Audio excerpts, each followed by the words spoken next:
আপনি কি এখনও আপনার সন্তানকে পাম অয়েল আর সুগারে ভরা স্প্রেডস খাইয়ে চলেছেন? হাই, আমি রিদ্ধি। আমি child nutrition, baby led weaning, reverse picky eating এর এক্সপার্ট আর একটা 3 বছরের শিশুর মা। আমি মরিসন বেবি ড্রিমসের সঙ্গে সহযোগিতায় বেশ কিছু রেসিপি বানাবো বলে খুব উত্তেজিত, যেগুলো আপনার কিচেনের প্রসেস ফুডগুলির বিকল্প আর আপনার শিশুর জন্য দুর্দান্ত। এখানে রয়েছে হোমমেড চকলেট স্প্রেডের রেসিপি, যা টেস্টি আর হেলদিও। চকলেট স্প্রেডের জন্য আপনার লাগবে 1/2 কাপ রোস্টেড আমন্ড, 2 টেবিল চামচ কোকো পাউডার, 1 টেবিল চামচ হানি আর 1 চিমটে নুন।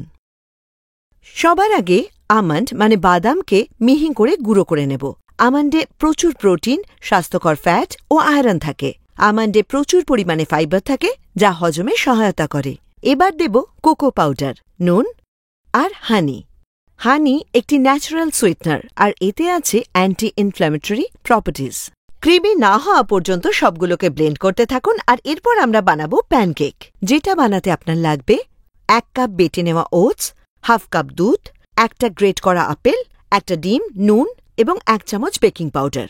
সবগুলিকে মিহি করে মিক্স করে নেওয়ার পরে 5 মিনিট অবধি ব্যাটারটিকে আলাদা করে রাখুন। একটি ননস্টিক প্যান নিয়ে তাতে বাটার লাগিয়ে নিন এবং 1 হাতা ভর্তি ব্যাটার ঢেলে দিন। বুদবুদ দেখতে পেলে উল্টিয়ে অন্য দিকটি ভেজে নিন। আপনার নিউট্রিশাস স্ন্যাক রেডি হয়ে গেছে।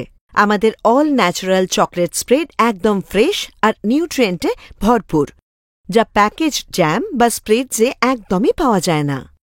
আপনি দেখতেই পাচ্ছেন এতে কোনো রিফাইন্ড সুগার, অয়েল বা প্রসেসড উপকরণ দেওয়া নেই। এবার আপনি শুধু তফাৎটাই বুঝতে পারবেন না, সেই সঙ্গে টেস্টও করতে পারবেন, বিশেষত যখন এই হোমমেড প্যানকেকে স্প্রেড মাখিয়ে খাবেন।